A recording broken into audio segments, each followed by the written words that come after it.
கணவன் என்றால் மனதை நிகழ வைத்த பதிவு. ஒரு திருமண மண்டப வாசலில் ஒரு இளந்தம்பதிக்கு சின்ன வாக்குவாதம்.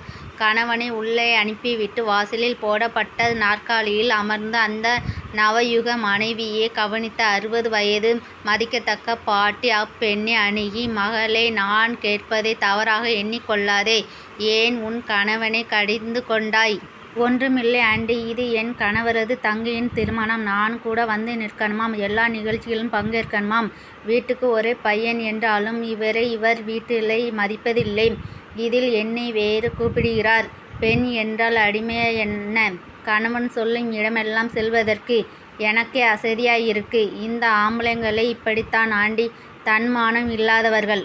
சும்மா கடுப்பேத்திக்கிட்டு முதியவள் சிறு புன்னகையோடு, மகளே, முன்பெல்லாம் நான் எங்கே போனாலும் என் கணவரோடு தான் போவேன். ஆனால் இப்போ அவங்க இறந்து 8 மாதம் ஆச்சு. எங்கே 2 பேருக்கும் ஏறக்குறைய ஒரே வயசு. 2 பேருமே விவசாயம் தொழில். வயதும் 65 கடந்து விட்டேன். காடு தோட்டமெல்லாம் 2 மகன்களுக்கும் பிரித்து கொடுத்து விட்டு, ஒரே மகளான தேவநாயகிக்கும் கொஞ்சம் காசு பணம் நகைன்னு கொடுத்து விட்டு, பிறகு ஒன்றாவே ஊர் எல்லாம் புண்ணியஸ்தலத்துக்கும் போனோம். எங்களோட 2 பிள்ளைகளும் ஒரு மகளும் கல்யாணம் பண்ணி தனியே இருக்கிறதாலே நாங்கள் தனியாக எங்கள் வீட்டிலே இருந்தோம்.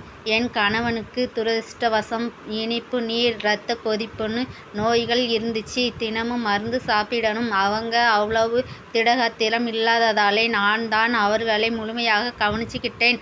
இப்போ அவங்க இல்லை. நான் ரொம்ப தனிமையை உணர்கிறேன். என் பகல் ரொம்ப நீளமாயிருச்சு, இரவு ரொம்பவும் வெறுமையாயிருச்சு. அவங்களோட ஒவ்வொரு பொருளும் அவர்களை எனக்கு நினைவுபடுத்திக்கிட்டே இருக்கு. அவங்க சாப்பிட்டு முடிக்காத மீதமுள்ள மருந்து கூட என்னை கவலைப்படுத்துது.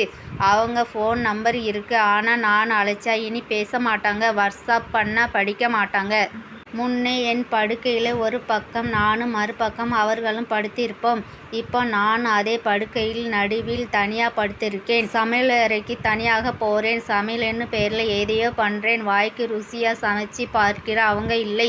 கோயிலுக்கு இப்போ ஒன்றா போக அவங்க இல்லை. வெளியோரம் நீர் தேங்க அதன் மகளே, அவங்க இருக்கும்போதே அவர்களை அதிகமாக நேசிக்கணும், அதிகமாக போற்றணும். கணவனின் வெற்றியே தோல்வியோ பெருமையோ அவமானமோ லாபமோ நஷ்டமோ மனைவிக்கு அனைத்திலும் சம பங்கு உண்டு. தன் மனைவி தன்னுடன் தோளோடு தோள் கொடுத்து நிற்காத எந்த கணவனுக்கும் ஏற்படும் அவமானமும் தலைக்குனிவு ஒவ்வொரு அவமானத்தையும் விட அவனை அதிகம் காயப்படுத்தும், மிகவும் வேதனைப்படுத்தும். எங்கு போனாலும் என் கணவர் முன்னே சென்று எனக்கு இடம் பிடித்து தருவார். பஸ்ஸில் ஏறும் போதும் விழாக்களில் விருந்துகளில் எனக்கு முன்பே ஓடி சென்று எனக்கு இடம் பிடித்து, இல்லாவிட்டால் ஏதாவது எனக்கு வசதியாக ஏற்பாடு பண்ணி தருவார். பிரயாணம் செய்யும் போது நான் அசதி தூங்கி விடுவேன். அவரோ ஒரு நிமிடம் கூட கண் அசர மாட்டார். பல முறை 8 மணி நேரம் 12 மணி நேரம் அவசர பயணத்தின் போது பஸ்ஸில் இடம் கிடைக்காமல் என்னை மட்டும் உட்கார வைத்து பாதுகாப்பிற்காக பக்கத்திலே கம்பியை பிடித்து நின்று வந்திருக்கிறார். இன்னைக்கு தினமும் என் கணவனின் கல்லறைக்கு போகிறேன். எனக்காக எல்லாத்தையும் தயார் செய்து, நீங்கள் முன்னாடி போயிட்டீங்களே, இதே நான் பின்னாலே வந்துக்கிட்டு இருக்கேன் சொல்வேன். சரி மகளே, நான் வாரேன் என்று புறப்பட முதியவளை வைத்த கண் வாங்காமல் பார்த்திருந்தாள் அந்த இளம் மனைவி. என்ன நினைத்தாலோ மண்டபத்திற்கு உள் சென்று தன் கணவனை தேட ஆரம்பித்தாள். ஆம், நாம் மனைவிதானே, அப்படி நடந்தால் பரவாயில்லை என கணவனும், நாம் கணவன் தானே, எப்படி பேசினாலும் பரவாயில்லை என மனைவியும் எண்ண வேண்டும். புதிதாக அறிமுகமாகும் ஒருவரிடம் hi sir, how are you, nice meeting you என்கிறோம். இடையில் இருமுகிறோம், தும்முகிறோம், ஐயம் சாரி சார் என்கிறோம். பேச்சுக்கிடையில் ஒரு தொலைபேசி அழைப்பு வருகிறது. உடனே எஸ்கியூஸ் மீ சார் சொல்கிறோம். அந்த நபரை சந்தித்து 10-20 நிமிடம்தான் ஆகியிருக்கும். அதன்பின் அவரை சந்திப்போமா என்றே தெரியாது. ஆனால் எவ்வளவு மரியாதை தருகிறோம். வாழ்நாள் முழுவதும் நம்மோடு வாழ்கின்ற கணவனை மனைவியை மதிக்கிறாளா? மனைவியை கணவன் மதிக்கிறானா? இல்லை. பதில் 150% இல்லைதான். கணவனின் கரிசனையை திறமைகளை பாராட்டுவதும் இல்லை. அசதியாக தோட்ட வேலை முடிந்து வீடு திரும்பும் கணவன்கிட்ட, ஏங்க ரொம்ப வேலையா, காலையில் இருந்து நான் உங்களை ரொம்ப மிஸ் பண்ணுறேங்கன்னு மனைவியும் சொல்றதில்லை. மனைவி ஓய்வாகவே களைத்து அமர்ந்திருக்கையில் இன்று வீட்டு வேலை அதிகமா என கனிவான பார்வையோடு கேட்கும் கணவன்மார்களும் 50%.